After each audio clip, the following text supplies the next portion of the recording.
Yo, what is going on, you guys? This is GamingWithSal and welcome back to the channel. Now, in today's video, I want to go ahead and basically talk about a topic that has came up many times before within the Call of Duty community, except it hasn't been discussed that much lately, and that is the idea of maybe Activision going ahead and releasing a Call of Duty title every 2 to 3 years from one another, rather than just releasing a new title year after year after year. Now, right off the bat, let me go ahead and make this clear. I understand that when it comes to an idea like this, there are going to be people who agree to it, and then there's also definitely going to be people who disagree with it, and that with an idea like this, especially a drastic one such as this one, is always going to have its pros and its cons. So what I want to do in this video is basically take a look at the perspective of those who agree with an idea like this and some of the reasons to why this might be a good idea, with also going ahead and taking a look at the negative side of things and basically looking at it from the point of view of people who completely disagree with an idea such as this one. Now, at the same time, I'm pretty sure you guys are also wondering, well, Sal, where did this topic come from? Like, why do you just want to randomly out of nowhere discuss about something like this? Well, I guess whenever I was brainstorming about which type of video I wanted to make next and what I wanted to talk about, this actually came up out of nowhere for myself, because this is something that has always been in the back of my head, and I've always wondered exactly how things could work and turn out for Call of Duty if they went ahead and ever did something like this. And it just sparks this curiosity of wanting to know what you guys also think. What do you guys feel about an idea such as this? And I basically wanted to have like a video where I can have this sort of conversation with you guys and kind of get like a general consensus of what the Call of Duty community feels about something like this. But anyways, let's go ahead and jump right into the topic by starting off and looking at the positives and why this idea could be a very good idea for Call of Duty. So the first point for the positive side that I can think about is the microtransactions and DLCs. I feel like with a 2 to 3 year release for Call of Duty titles, it can give these microtransactions and DLC content a lot more of a prominent role than they already have. And no, I'm not encouraging Call of Duty points, and I'm not encouraging Activision to take the items that they know players would really want and putting a price tag on them. Instead, what I'm trying to say is that whenever it comes to games like World War II or Modern Warfare Remastered, or even to a certain extent Infinite Warfare, where we can use in-game currencies to craft weapon variants, a 2 to 3 year release can give us a lot more time to go after almost everything that has been added into the game. For example, in Call of Duty World War II, I always saved up a lot of armory credits, especially whenever I knew that a new event was going to roll around, because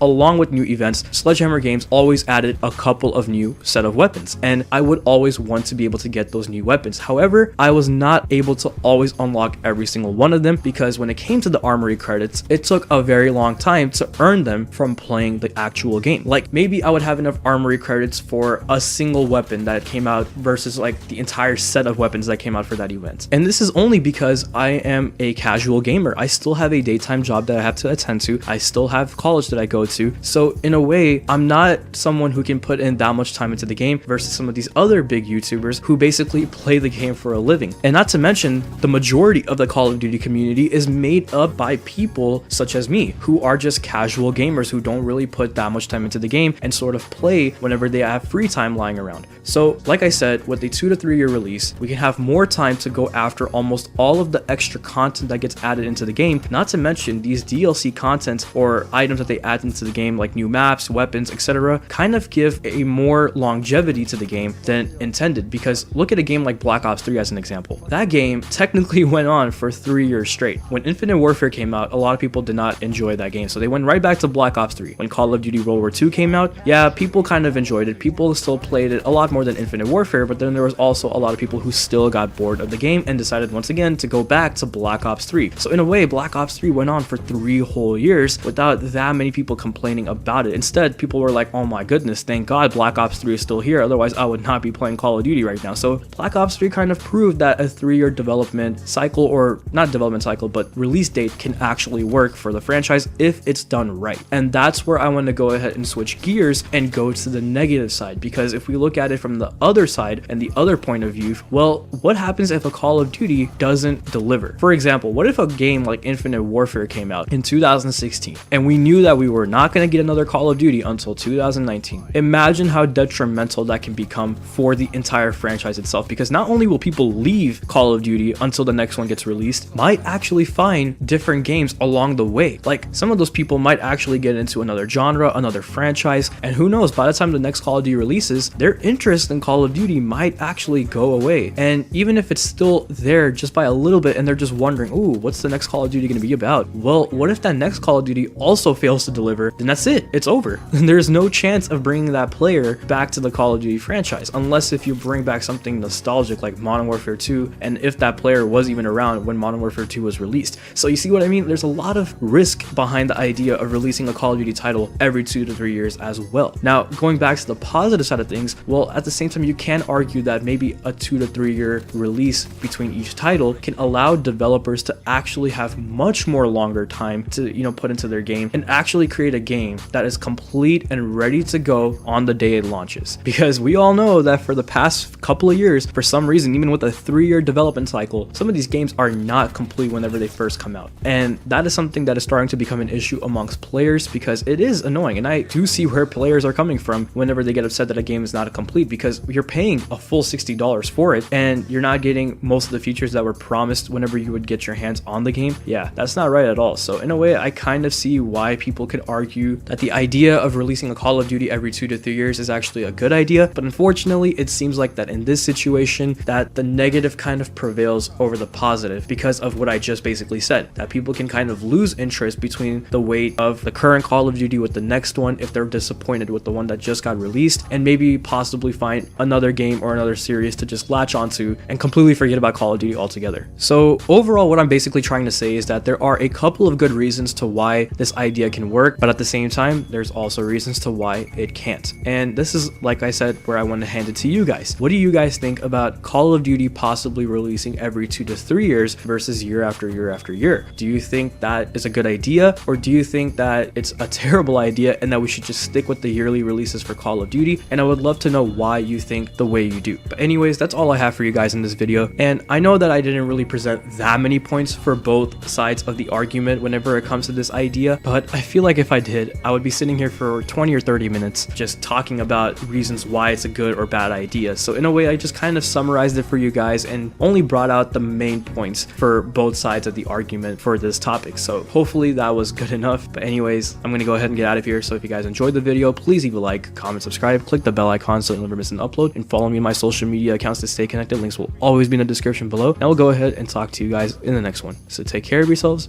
and bye.